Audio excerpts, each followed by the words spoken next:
আল্লাহ রাসূল সাল্লাল্লাহু আলাইহি ওয়াসাল্লামের হাদিস আনাস ইবনে মালিক রাদিয়াল্লাহু তাআলা আনহু قال كان النبي صلى الله عليه وسلم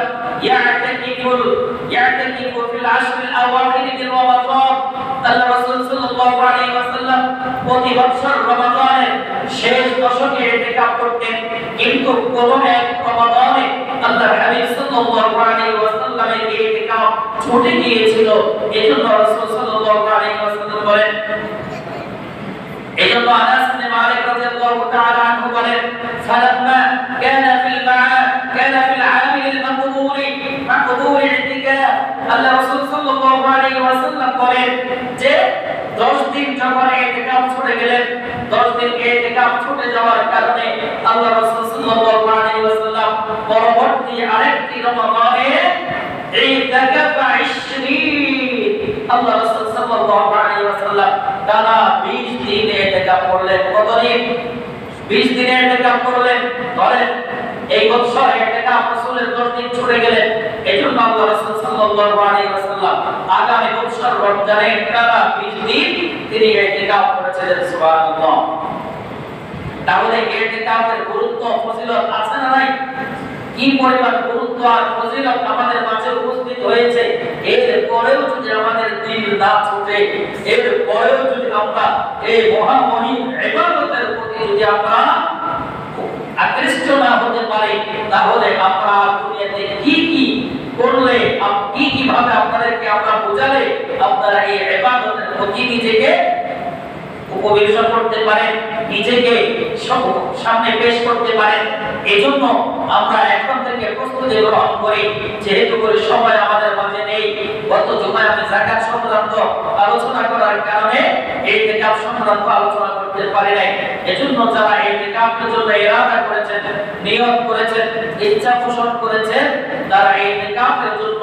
আজকে সন্ধ্যার আগে আগে মাগরিবের আযানের পূর্বে আমরা ইনশাআল্লাহ তাআলা মসজিদে এসে উপস্থিত হয়ে যাব এই ইতিকাফের জন্য অনেকগুলি করণীয় আছে অনেকগুলি প্রয়োজনীয় আছে যেমন আল্লাহ রাসূল সাল্লাল্লাহু আলাইহি ওয়াসাল্লামের হাদিসে হযরত আম্মা আয়েশা সিদ্দিকা রাদিয়াল্লাহু তাআলা আনহা থেকে বর্ণিত তিনি বলেন আল্লাহ রাসূল সাল্লাল্লাহু আলাইহি ওয়াসাল্লাম রাসূলের মসজিদ এবং রাসূলের হুজরা আম্মা আয়েশা রাদিয়াল্লাহু তাআলা আনহার কামরা ছিল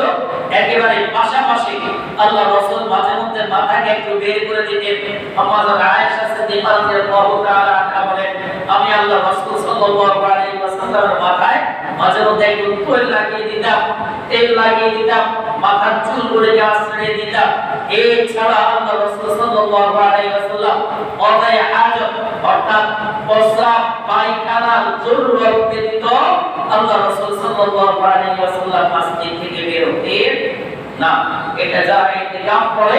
তাদের জন্য হলো বর্জনীয় জরুরত আপনি প্রস্রাব করা লাগবে আপনি বাথরুমে যাওয়া লাগবে তাহলে আপনাকে বের অবশ্যই হতে হবে জরুরত ছেড়ে আপনি কারোর সাথে কোনো ধরনের কথাবার্তা মুআশারাত না করে আপনি মসজিদে এসে কি করবেন উপস্থিত হয়ে যাবেন এছাড়া আরেকটা মাসআলা আছে আজকে আমরা হয় অনেকে দেখি এই কথা বলতে যে আমার বাড়ি থেকে ভাত নিয়ে আসার লোক নাই আমাকে দেখাশোনা করার মতো লোক নাই আল্লাহ রাসূল সাল্লাল্লাহু আলাইহি ওয়াসাল্লাম এবং তিনার আনিত দ্বীন এবং ইসলামে শরীয়তে আপনার জন্য কিছুটা সহজ করে দিয়েছেন কি সহজ করে দিলেন যে আপনার যদি একান্ত বাড়ি থেকে ভাতের টিফিন বাড়ি যদি নিয়ে আসতে যদি কেউ না থাকে তাহলে আপনি মসজিদ থেকে বের হয়ে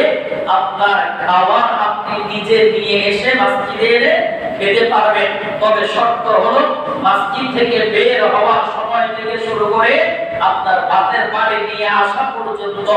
যাওয়া এবং আসার মাঝে কারোর সাথে কোনো ধরনের কথাবার্তা বলা যাবে না কারোর সাথে কি করা যাবে না কথাবার্তা বলা যাবে না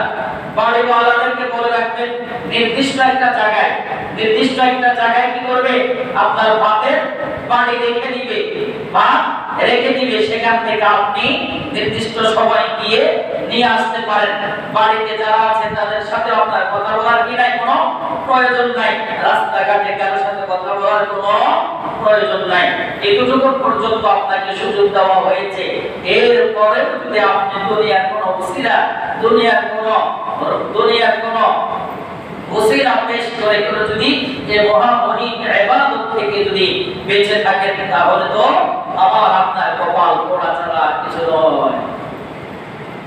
তাহলে আজকে ইতিকাফের যে ফজিলতগুলি বর্ণনা করা হয়েছে, এর থেকে বোঝা যায় ইসলামের শরীয়তে ইতিকাফের অনেক অনেক গুরুত্ব রয়েছে, অনেক ফজিলত রয়েছে। আল্লাহ সুবহানাহু ওয়া তাআলা আমাদের আজকে এই সংক্ষিপ্ত ইতিকাফের আলোচনা থেকে যে আলোচনাগুলি আমরা শুনেছি, এটির উপরে পরিপূর্ণভাবে আমল করার তৌফিক দান করুন। এবং যারা ইতিকাফের জন্য আমরা নিয়ত করেছি, ইনশাআল্লাহ